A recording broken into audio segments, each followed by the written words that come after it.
आपके डिपार्टमेंट में अपने डेट ऑफ बर्थ को वेरीफाई करवा के आ जाए, बस ये काम आपको करना है। इससे ज़्यादा कोई फॉर्म नहीं भरना, कहीं आपको जाना नहीं है, कहीं आना नहीं है, आपको अपने घर बैठे रहना है। और आपकी बुढ़ापा पेंशन आपके परिवार में किसी को भी नहीं बनी है तो ये तरीका आप लोग अपनाइएगा। आज हम बात करने वाले हैं हरियाणा में बुढ़ापा पेंशन कैसे जो है आप लोग लगवा सकते हैं, कैसे बनवा सकते हैं। अब बहुत सारे बुज़ुर्ग ऐसे हैं जिनकी उम्र 60 साल हो चुकी है, लेकिन जब पेंशन डलती है, जब बुज़ुर्गों की पेंशन आती है तो वो थोड़े से परेशान हो जाते हैं कि यार हमारी भी पेंशन बन जाए किसी तरह, यार हमारी पेंशन कैसे बनेगी। बहुत सारे बुज़ुर्ग परेशान होते हैं। बहुत सारी ऐसी माताएं हैं जिनकी एज 60 साल हो चुकी है लेकिन उनकी पेंशन नहीं बन पा रही है। लगातार वो ऑफिसों के चक्कर काटते काटते थक जाते हैं। ऐसे में वो परिवार क्या करे, तो उसके लिए ये वीडियो बहुत खास होने वाला है। जिनके परिवार में किसी की एज 60 साल हो रही है या 60 से ऊपर हो रही है तो उनको क्या 2-3 काम करवा लेने चाहिए जिनके ज़रिए उनकी बुढ़ापा पेंशन बन सकती है और घर बैठे उनकी पेंशन बनेगी। जी हाँ, जैसा कि आप सभी को पता है हरियाणा में पेंशन का जो रूल रेगुलेशन है, पेंशन का जो क्राइटेरिया है, पेंशन के जो नियम हैं वो पूरी तरह से बदल चुके हैं। पहले हरियाणा में आप लोगों को पेंशन के लिए फॉर्म भरवाना होता था।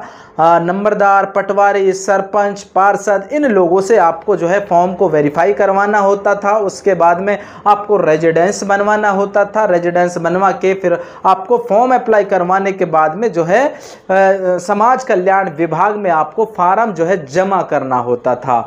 लेकिन अब हरियाणा में पेंशन को लेकर काफ़ी नियम जो है बदल चुका है। अब आप लोगों की जो पेंशन बनेगी वो बनेगी सिर्फ और सिर्फ आपकी फैमिली आईडी या आपकी पीपीआईडी या आपका हरियाणा परिवार पहचान पत्र।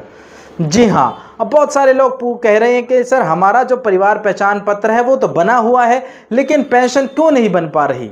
यहां पर आप लोग जरूर ध्यान दीजिएगा। हरियाणा परिवार पहचान पत्र में अगर आपकी एज 60 साल हो चुकी है तो बिल्कुल आप लोगों की पेंशन 100% बनेगी।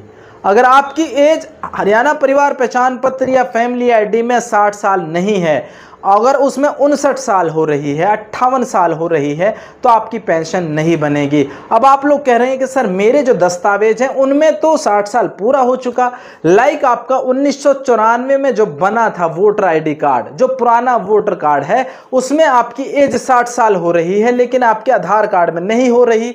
तो बिल्कुल अब आप लोगों को उसके लिए क्या करना होगा वो मैं आपको बता देता हूं। अब इसमें जो है क्योंकि पेंशन के लिए आधार की डेट ऑफ बर्थ को मान्य नहीं है, उसको मान्य नहीं माना जाएगा।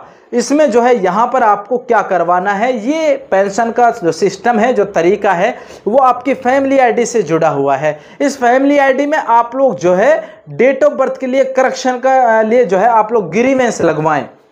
आप लोग नज़दीकी कॉमन सर्विस सेंटर जा सकते हैं या फिर आप लोग खुद अपने मोबाइल फ़ोन से हरियाणा परिवार पहचान पत्र, हरियाणा फैमिली आईडी का जो ऑफिशियल वेबसाइट है उसको आपको सिटीजन लॉगिन करना है। जैसे ही आप लोग सिटीजन लॉगिन कर लेते हैं उसमें आपको अपनी फैमिली आईडी नंबर डालना है, कैप्चा कोड फिल करना है, ओटीपी आपको लेना है और आपको अपनी फैमिली आईडी लॉगिन कर लेना है। जैसे ही आपको अपनी फैमिली आईडी लॉगिन हो जाती है उस फैमिली आईडी में एक करेक्शन मॉड्यूल का ऑप्शन आता है।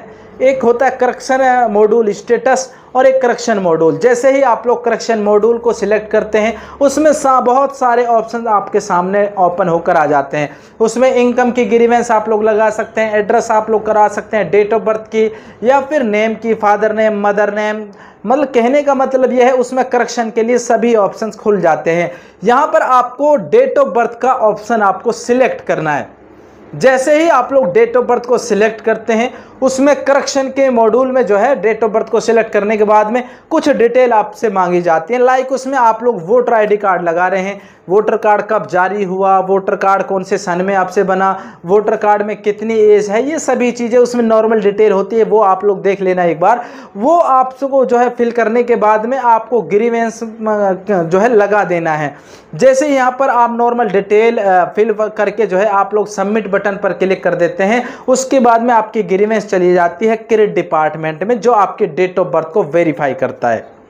जैसे ही आपके क्रेडिट डिपार्टमेंट में ग्रीवेंस चली जाती है, आपके पास कॉल आती है या फिर आपको वहां पर बुलाया जाता है।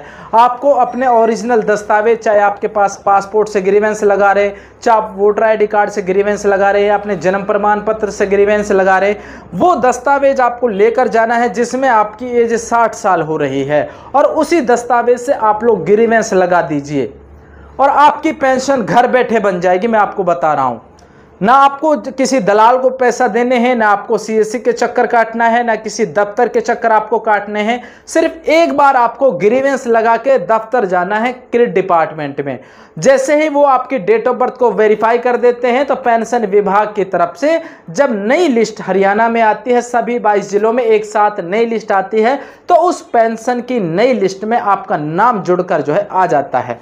अब ये तरीका है हरियाणा में पेंशन बनवाने का, लगवाने का। ये तरीका फाइनल मैं आपको बता रहा हूं, इससे अलग कोई तरीका पेंशन बनवाने का नहीं है। पेंशन बनेगी तो आपके फैमिली आईडी से बनेगी, पेंशन बनेगी तो आपको बिल्कुल आपको ओरिजिनल दस्तावेज जिसमें आपकी 60 साल हो रही है, वो दस्तावेज लेकर आप क्रेडिट डिपार्टमेंट में अपने डेट ऑफ बर्थ को वेरीफाई करवा के आ जाए। बस ये काम आपको करना है, इससे ज़्यादा कोई फॉर्म नहीं भरना, कहीं आपको जाना नहीं है, कहीं आना नहीं है। आपको अपने घर बैठे रहना है और आपकी बुढ़ापा पेंशन आपके परिवार में किसी को भी नहीं बनी है तो ये तरीका आप लोग अपनाइएगा। किसी भी टेक्निकल सपोर्ट के लिए आपको कुछ पूछना है तो कमेंट सेक्शन में आप लोग कमेंट कर दीजिए, और हो सके तो वीडियो को लाइक कर दीजिए, अपने दोस्तों तक शेयर कर दीजिएगा। फिर मिलता हूँ बहुत जल्द। जय हिंद,